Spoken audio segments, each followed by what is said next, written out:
हाय बच्चों, I hope you all good all set. तो आज की एक्सप्लेनेशन है कैंडिडा और इस कैंडिडा की बहुत ज़्यादा रिक्वेस्ट आई थी मेरे पास, तो इसलिए ये एक रिक्वेस्टेड वीडियो है मेरे सब्सक्राइबर्स के लिए।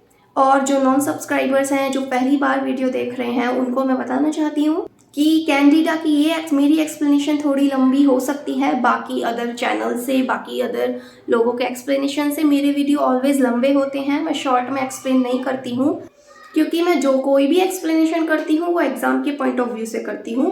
तो अगर आप एग्ज़ाम के पॉइंट ऑफ व्यू से इस नोवेल को समझना चाहते हैं तो ही आप मेरी वीडियो को कंटिन्यू करिएगा, क्योंकि इस वीडियो में आपको कैरेक्टर्स, समरी और थीम्स एनालिसिस प्लस आप एग्ज़ाम में कैसे अपने आंसर को अटेंड कर पाएंगे, कैसे आप कैंडिडा से रिलेटेड आंसर लिख सकते हैं, वो सारी जानकारी मैं आपको इस वीडियो में दूंगी। वैसे कैंडिडा बहुत ही छोटी नोवेल है, बहुत ही छोटा प्ले है, so I will try to cover all these things only in one video, क्योंकि जो ज़्यादा लंबे वीडियोस हो जाते हैं उनके 2-3 पार्ट मैं फिर लेकर आती हूँ। और मैं आपको इस बात की एश्योरिटी देती हूँ ये वीडियो देखने के बाद एग्ज़ाम के लिए आपको बहुत ज़्यादा हेल्प मिलेगी। और प्लस इंग्लिश ऑनर्स के बच्चों के लिए ये वीडियो बहुत हेल्पफुल है, क्योंकि इस तरह की नॉवेल्स ही इंग्लिश ऑनर्स के कोर्स में, सिलेबस में आती हैं। तो अब बिना ज़्यादा आपका वक्त लिए मैं वीडियो स्टार्ट करती हूँ। सबसे पहले आपको मैं समझाऊंगी कैरेक्टर्स। तो बच्चों ये 3 हैं हमारे मेन कैरेक्टर्स इस नोवेल के, क्योंकि जो पूरी नोवेल है ये इन तीनों कैरेक्टर्स के ही इर्द गिर्द प्ले हुई है, ठीक है। इसलिए इन तीनों को मैंने सबसे पहले लिखा है। और इसके बाद कुछ माइनर कैरेक्टर्स भी हैं जिनका भी रोल है, लेकिन उनका रोल इस टाइप का है कि वो एक्सप्लेनेशन के लिए एग्जाम में आते नहीं हैं। तो फर्स्ट है हमारा द रिवरेंड जेम्स मेवर मोरेल। देखिए कितना लंबा नाम है और एग्जाम में जरूरी नहीं है आपको इतना ही लंबा नाम याद करके जाना हो। आप सिर्फ मिस्टर मोरेल लिख देंगे, that is enough for exam, ठीक है। सिर्फ mister Morel is enough, exam में आप ये भी लिख दोगे काफी है, या फिर जेम्स मोरेल लिख दोगे उतना भी काफी है। तो जेम्स मोरेल कौन है?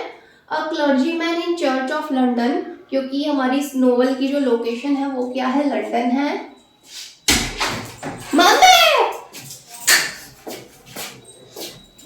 मुझे ऊपर लेकर चल दीदी के पास।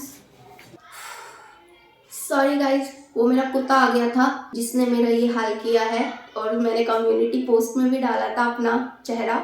इसने मेरे चेहरे पे इतने जोर से बाइट किया हुआ है ना, मेरे निशान पड़ गए हैं और अब मुझे इससे डर भी लगने लगा है। वरना पहले ना मैं शूट करती रहती थी कंटिन्यू और ये यहाँ बेड पे साइड में बैठा रहता था। अभी मैं उसको दिखाऊंगी भी नहीं। हाँ, उसका फोटो मैं दिखा सकती हूँ। ये देखो मैंने साइड में एडिट कर दिया है।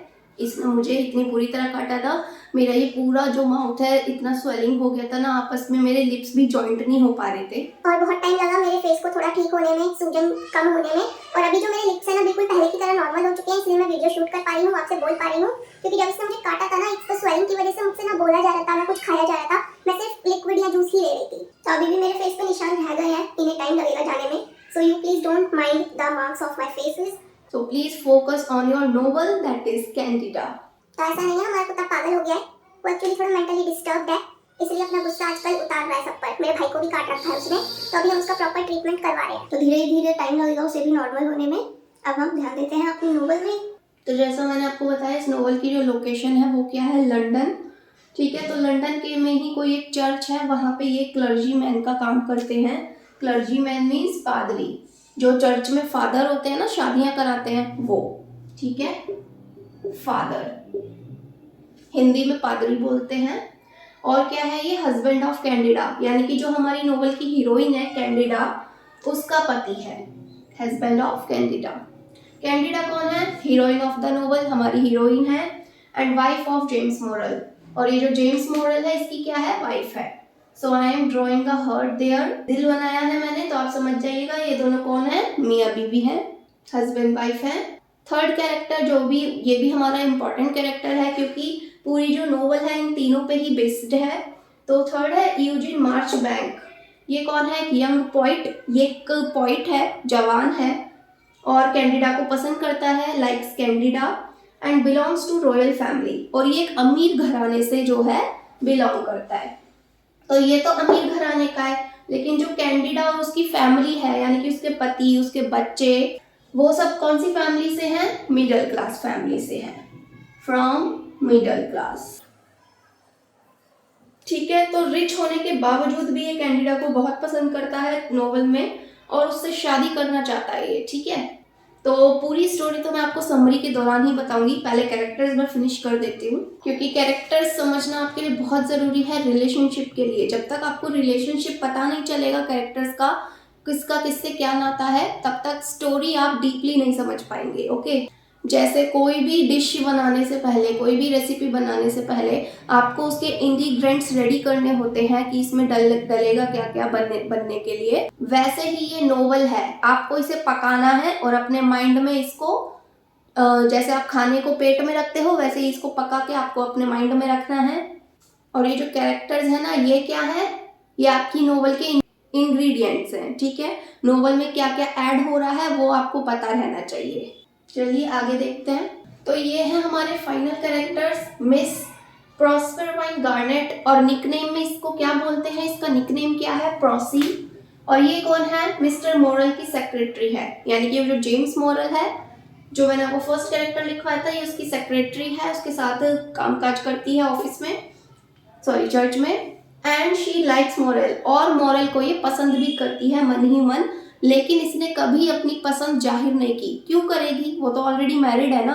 नेक्स्ट है मिस्टर बर्गेस, ये कौन है, कैंडिडा के फादर, कैंडिडा के पिता हैं। And he dislike mister moral, और ये अपने दामाद मिस्टर मोरल को नापसंद करते हैं, यानी कि जो कैंडिडा का पति है उसको ज़्यादा पसंद नहीं करते।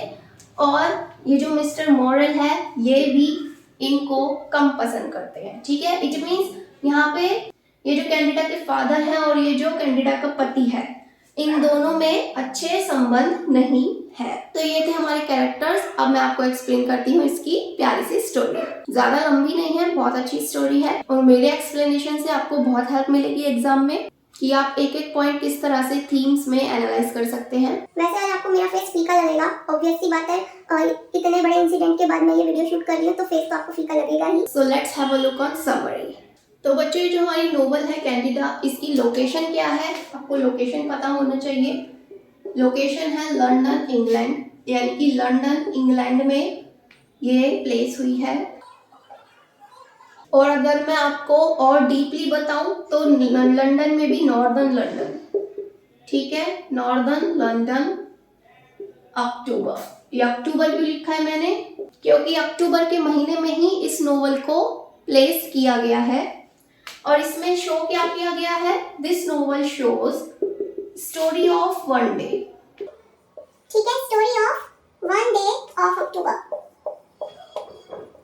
ठीक है। नोवेल की लोकेशन आपको पता है, और ये क्या दर्शाती है, स्टोरी ऑफ वन डे। जैसे आपकी दिनचर्या का एक दिन होता है ना, आपका एक प्रॉपर शेड्यूल होता है, उठना, तैयार होना, ब्रेकफास्ट करना, कॉलेज जाना, पढ़ाई करना, वापस आना, लंच करना, पूरा आपका एक शेड्यूल जो है रेडी रहता है पूरे दिन के लिए। तो वैसे ही ये क्या है, ये कोई किसी की लाइफ की स्टोरी नहीं है, ये सिर्फ एक दिनचर्या है, स्टोरी ऑफ वन डे, ठीक है। कैंडिडा का एक दिन कैसे गुजरा उसकी लाइफ में, ये उसके बारे में है, वन डे ऑफ कैंडिडा, ठीक है, story of one day of Candida.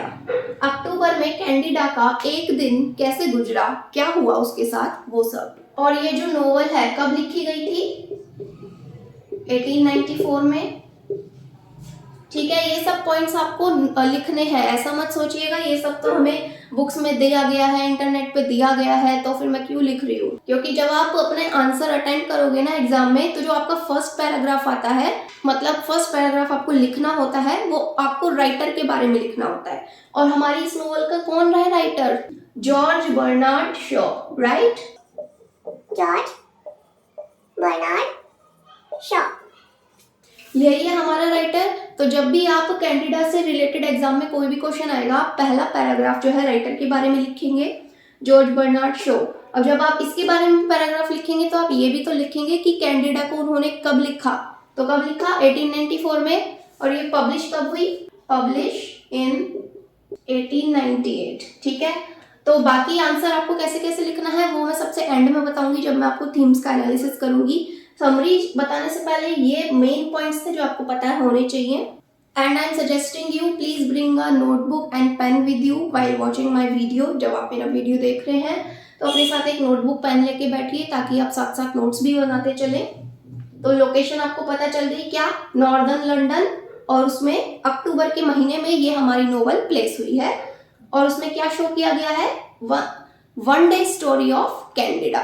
ठीक है, अच्छा हुआ गाइस ये कुत्ता ना मेरा अभी भी भौंक रहा है नीचे। मेरा होठ लेकर के नहीं गया क्योंकि होठों के ऊपर ही उसने काटा है, और अगर वो चिपक जाता ना बुरी तरह तो मेरा होठ भी ले जाता, और मैं कैसी दिखती बिना होठ के। ये तो मेरा लाइफ बर्बाद कर देता। लेकिन by God grace, by my Mahadev grace, now I am safe, और अभी मेरा ये शेप भी बिल्कुल ठीक है। अगर होठ चला जाता ना मैं जिंदगी में वीडियो भी नहीं बना पाती क्योंकि मैं बोल ही नहीं पाती। आप एक होठ से कैसे बोल सकते हो। तो हमारा ये स्टोरी का लोकेशन है। तो बच्चों देखो, ये है मिस्टर मॉरल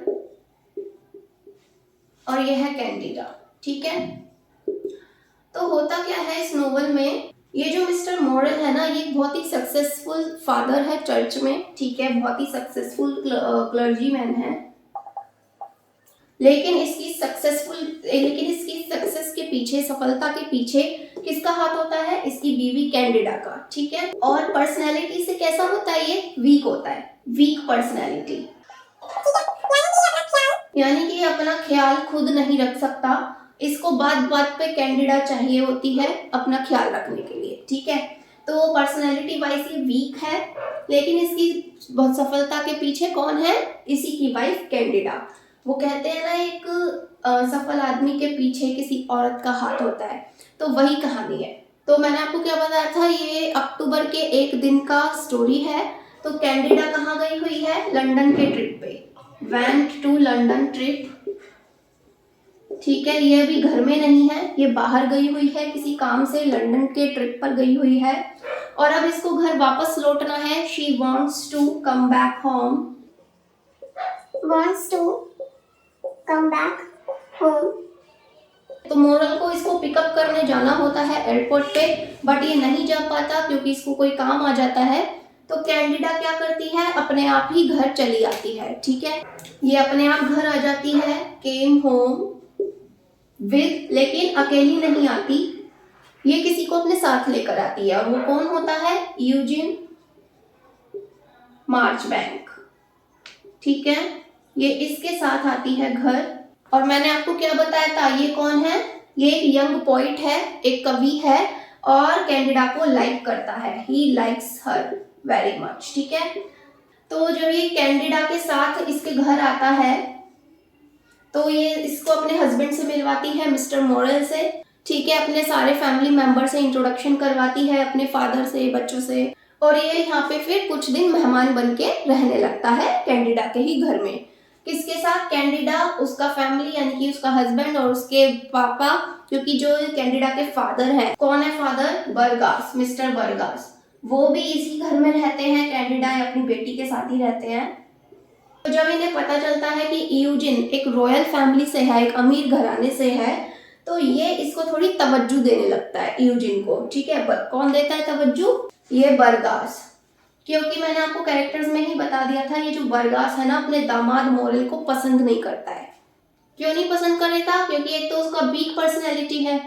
ठीक है, तो पहले तो ये अपना ही ध्यान रखना सीख जाए, कैंडिडा का तो बाद में रखेगा ध्यान। और प्लस ये थोड़ा पुअर है, यानी कि मिडिल क्लास फैमिली से है इसके मुकाबले, तो इसलिए इसको यूजिन बहुत पसंद आता है, क्योंकि ये थोड़े अमीर घराने से है, रॉयल फैमिली से है, इसलिए ये इसके साथ अच्छा बिहेव करता है, इसको तवज्जो देने लगता है। और ये जो यूजिन है ना, जब घर में रहना स्टार्ट करता है तो ये नोटिस करने लगता है कि ये जो कैंडिडा है ना, इसकी लाइफ थोड़ी खराब हो रही है यहाँ पे, इसके फैमिली एटमॉस्फेयर में।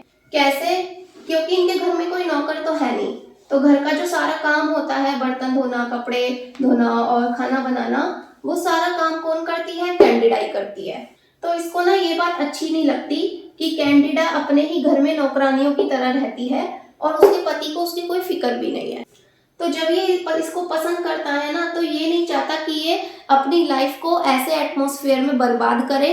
ये सोचता है मैं इसको प्रपोज करूंगा और इसको अपने साथ लेकर जाऊंगा, और मुझे 100% श्योर हूँ कि ये भी मेरे को एक्सेप्ट कर लेगी। और मुझे ऐसा भी लगता है कि कैंडिडा खुद अपनी ऐसे फैमिली एटमॉस्फेयर से खुश नहीं है। ठीक है, ये सिर्फ एक अनुमान लगा रहा है कि कैंडिडा अपने फैमिली के साथ खुश नहीं है। क्यों नहीं है, क्योंकि इसको यहाँ घरेलू काम करने पड़ते हैं। लेकिन कैंडिडा के मन की बात तो सिर्फ कैंडिडा ही जान सकती है ना। और कैंडिडा को पता होता है कि ये मुझे पसंद करता है, क्योंकि अपने दिल की बात ऑलरेडी बोल चुका है इसे। तो यूजिन चाहता क्या है? Candida does not attend any petty household course। petty household course क्या होता है? घर के छोटे मोटे काम। तो यूजिन बिल्कुल नहीं चाहता कि ये अपनी लाइफ जो है घर के काम करने में बर्बाद करे। मैं इसको अच्छी जिंदगी दूंगा और इसको अपने साथ ले जाऊंगा, शादी करके मैं इसके साथ ही रहूंगा। तो फिर ये जो यूजिन है ना, ये मोरल के पास जाता है इससे बात करने और कहता है कि मुझे नहीं लगता कि तुम अपनी बीवी के लायक हो। ठीक है, बोलता है कि वो तुमसे भी अच्छा हस्बैंड डिजर्व करती है और मैं कैंडिडा को बहुत पसंद करता हूँ, मैं उसे खुश रखूंगा, इसलिए तुम कैंडिडा को मेरे साथ जाने दो। ठीक है, तो ऐसी बात किसी लेडी के हस्बैंड से बोलने के लिए बहुत हिम्मत चाहिए होती है और वो हिम्मत इसमें है। तो जब ये बात मोरल को पता चलती है और ये ऐसे शब्द इसके मुंह से सुनता है तो इसे बहुत गुस्सा आ जाता है और ये इसको घर से बाहर निकाल देता है। ठीक है, तो अब जब ये घर से बाहर निकाल रहा होता है तभी वहीं कैंडिडा आ जाती है ऑन द स्पॉट और वो देखती है कि यहाँ पे क्या झगड़ा हो रहा है और वो धीरे धीरे जो है मसला वहाँ पे सॉल्व करती है और वापस से यूजिन को रिक्वेस्ट करती है कि वो घर में आ जाए और मोरल को वो अपने तरीके से समझा देती है। वो कहती है वो कुछ ही दिन का मेहमान है, आप प्लीज ऐसा मत करिए। लेकिन फिर वही बात है, जब कैंडिडा को टॉपिक पता चलता है कि ये दोनों किस बात पे लड़ रहे थे, कि मेरे लिए लड़ रहे थे। ओके, यानी कि मोरल चाहता है कैंडिडा मेरे साथ रहे और ये यूजिन चाहता है ये मेरे साथ रहे। ठीक है, तो अब कैंडिडा के आगे एक चॉइस आ जाती है कि उसे इन दोनों जेंटलमैन में से किसको चुनना है। ये दोनों इससे सवाल करते हैं कि तुम्हें हम दोनों में से किसी एक को चुनना होगा और उसी के साथ अपनी लाइफ सेटल करनी होगी, क्योंकि मैं तुम्हें इस तरह लाइफ बर्बाद करते हुए नहीं देख सकता। तुम यहाँ पे पूरे दिन घर के कामों में लगी रहती हो और मैं तुम्हें एक अच्छी जिंदगी देना चाहता हूँ। तो मोरल को बिलीव था कि कैंडिडा मुझे ही चुनेगी क्योंकि उसको मेरी जरूरत है। ठीक है, मोरल ने क्या सोचा? कैंडिडा को मेरी जरूरत है। मोरल थिंक्स कैंडिडा नीड्स मी। ठीक है, लेकिन रियलिटी इसके ठीक अपोजिट होती है। कैंडिडा को मोरल की जरूरत नहीं होती, उल्टा मोरल को कैंडिडा की जरूरत होती है। ठीक है, क्योंकि मैंने आपको क्या बताया था, ये पर्सनैलिटी वाइज वीक है और इसको कदम कदम पे अपनी बीवी का साथ चाहिए होता है। ठीक है, और ये बात कैंडिडा अच्छे से जानती थी कि ये जो मोरल है ना, अगर मैं इसके साथ चली गई तो ये मेरे बिना जी नहीं पाएगा। तो ये इन दोनों से बोलती है, मोरल और यूजिन से, कि मैं तुम दोनों में से उसे ही सिलेक्ट करूंगी, उसे ही चूज करूंगी जो मेरे बिना नहीं रह सकता। ठीक है, तो मोरल ना फिर थोड़ा कंफ्यूजन में आ जाता है कि हो सकता है कि इसके साथ चली जाए। ठीक है, क्योंकि उसे ये भी पता है कि वो कैंडिडा के बिना नहीं रह पाएगा, तो उसको थोड़ा डर बैठ जाता है, वो थोड़ा इनसिक्योर हो जाता है कहीं इसके साथ ना चली जाए। और इधर ये तो 100% गारंटी लेके बैठा होता है कि वो मुझे ही चुनेगी। भला एक अच्छी खासी रॉयल लाइफ कौन सी लेडी नहीं चाहेगी। तो कैंडिडा अपना फैसला सुना देती है और वो किसे सिलेक्ट करती है? मोरल को, अपने पति को। ठीक है, शी चूजेस मोरल, अपने पति को ही चुनती है कि मैं अपने पति के ही साथ रहूंगी क्योंकि मेरा पति मेरे बिना नहीं रह पाएगा। अगर मैं यहाँ से चली गई तुम्हारे साथ तो वो मेरे बिना नहीं रह पाएगा, उसको मेरी जरूरत हो। क्यों? क्योंकि वो वीक है, बिकॉज ही इज वीक। और अब उसने इतने साल इसके साथ बिताए हैं तो जाहिर सी बात है प्यार भी होगा। और यूजिन के साथ उसने 4 दिन क्या बिता लिए, तो आपको क्या लगता है बरसों का प्यार 4 दिन के प्यार में बदल जाएगा? नहीं। तो ये लाइन बहुत इंपॉर्टेंट है इस नोवेल की। हर रेफरेंस, हर कौन? Candida, her preference for the weaker of the to, यानी कि उसने प्रेफरेंस किसको दी? टू यानी कि वही दोनों जेंटलमैन्स, मोरल और यूजिन। ठीक है, her preference for the weaker of the two, उसने प्रेफरेंस किसको दी? वीकर सेक्शन को, यानी कि अपने पति को दी, क्योंकि उसका पति ही तो वीक था। अगर यूजिन वीक होता तो वो यूजिन को चुनती। तो ये थी हमारी स्टोरी कैंडिडा की, बहुत ही छोटी स्टोरी थी। आई होप आपको समझ आई होगी। लेकिन अब मैं आपको ये समझाना चाहूंगी, जो जॉर्ज बर्नार्ड शॉ है, जो राइटर है इस प्ले के, उन्होंने किन किन पॉइंट्स को कैंडिडा के थ्रू हाईलाइट करना चाहा है, क्योंकि इस टाइप से ही आपको आंसर अटेंड करना होता है एग्जाम में, उसमें आपको पूरी स्टोरी नहीं लिखनी होती है। तो अब आप एक बार थीम्स पे गौर करिए। तो बच्चों ये है हमारी थीम्स। इन थीम्स को आप अपने एग्जाम में यूज कर सकते हैं आंसर एनालाइज करने के लिए। तो सपोज करिए आपके सामने कोई भी कैंडिडा से रिलेटेड क्वेश्चन आया है एग्जाम में। फर्स्ट ऑफ ऑल आपको क्वेश्चन को आइडेंटिफाई करना है कि उसने किस पॉइंट पे ज्यादा जोर देकर आपसे आंसर मांगा है, तो आप उसी पॉइंट से रिलेटेड जो है आंसर देंगे, क्योंकि पूरा स्टोरी स्टार्टिंग से एंड तक आप नहीं लिखते हैं एग्जाम में। ओके, ये बात क्लियर है। 3 से 4 या 5 से 6 पेजेस का आपका एक आंसर रहना चाहिए। फर्स्ट पैराग्राफ, ठीक है, फर्स्ट पैराग्राफ आपको राइटर के बारे में ही लिखना है, जॉर्ज शॉ के बारे में। वो उसमें आप वो सारे पॉइंट्स लिख सकते हैं कि उन्होंने कैंडिडा में क्या क्या हाईलाइट किया है, तो ये सब कुछ हाईलाइट किया है। मिनिमम तीन भी आप एक्सप्लेन करेंगे, सो दैट इज एनफ। और उन्होंने ये नोवेल क्यों लिखी, कब पब्लिश हुई, ये सब कुछ आप फर्स्ट पैराग्राफ में लिख सकते हैं। अब सेकंड पैराग्राफ से आपको अपना आंसर देना है, तो आप वो कैसे देंगे? तो फर्स्ट पॉइंट देखिए, try to create dilemma for Candida. Dilemma क्या होता है? दुविधा। तो इस नोवेल में क्या किया गया है, जो राइटर है, जो ऑथर है, उन्होंने कैंडिडा के लिए एक दुविधा क्रिएट की है। कैसी दुविधा? 2 जेंटलमैन के बीच में से किसी एक को चुनना, ठीक है। अब वो चुनेगी कैसे? अपने माइंड का, अपने सेंस ऑफ ह्यूमर का यूज करके, ठीक है। तो इसको आप अपने आंसर में अच्छे से एनालाइज कर सकते हैं। फ्रीडम ऑफ वुमेन, और क्या शो किया गया है इस नोवेल में? फ्रीडम ऑफ वुमेन, कि वुमेन के लिए फ्रीडम इंपॉर्टेंट है, और क्या वुमेन को भी ऐसा लगता है या नहीं। तो देखिए, इसमें आप कैंडिडा और यूजिन, इनको ही एक्सप्लेन करेंगे, क्योंकि कैंडिडा तो अपनी लाइफ में खुश थी, वो अपनी घरेलू लाइफ में खुश थी, उसे घर के कामकाज से कोई प्रॉब्लम नहीं थी। लेकिन यूजिन, उसका क्या मानना था, क्योंकि वो एक रॉयल फैमिली से था, वो सोच रहा था कि कैंडिडा यहाँ दुखी रहती है, इसलिए मैं इसे एक अच्छी जिंदगी देना चाहता हूँ। उसको क्या लगता था कि वो यहाँ पे खुल के नहीं रह पा रही है, और वो यहाँ पे अनहैप्पी रह रही है, उसकी जो मैरिड लाइफ है वो अनहैप्पी है। तो ऐसा मानना था यूजिन का, इसलिए वो कैंडिडा को क्या देना चाहता था? फ्रीडम, ठीक है। तो ये जो फ्रीडम है ना, इसकी डेफिनेशन अलग अलग लोगों के लिए अलग अलग होती है। कैंडिडा के लिए फ्रीडम का मायना अलग था, इसके लिए फ्रीडम का मायना अलग था, ठीक है। तो ये भी आप अपने वर्ड्स में अच्छे से एक्सप्लेन कर सकते हैं। और मैं आपको सजेस्ट करूंगी, जितनी भी थीम्स है कैंडिडा की, आप एक बार गूगल पे जरूर पढ़ लीजिएगा, क्योंकि उससे ना आपको कैसे आप वर्ड यूज कर सकते हैं आंसर में, उसका आपको एक आइडिया मिल जाता है। Ignorance and arrogance. इग्नोरेंस आपको पता ही है, नजरअंदाज करना। एरोगेंस क्या होता है? बहुत ही ज्यादा गुस्सैल, ठीक है, या फिर गुस्से जैसा बिहेव करने वाला। तो इग्नोरेंस में आप यूज करेंगे कैंडिडा, और यहाँ आप यूज करेंगे मोरल। एरोगेंस में मोरल को कैसे? क्योंकि जब उसे पता चला ये यूजिन मेरी बेबी से शादी करना चाहता है और उसे यहाँ से ले जाना चाहता है, तो उसका जो बिहेवियर है वो बहुत ही एरोगेंट हो गया था, ठीक है। तो यहाँ पे आप इस पॉइंट को एक्सप्लेन कर सकते हैं। इग्नोरेंस, जब कैंडिडा के पास 2 ऑप्शन आया कि या तो उसे अपने पति को चुनना होगा या फिर यूजिन को चुनना होगा, तो उसने अपने पति को चुना। किसे इग्नोर करके? यूजिन को इग्नोर करके। तो कैंडिडा इग्नोर्स यूजिन। उसका बसा बसाया परिवार है, और क्या वो एक आदमी के लिए अपने बसे बसाए परिवार को छोड़ देगी? नहीं।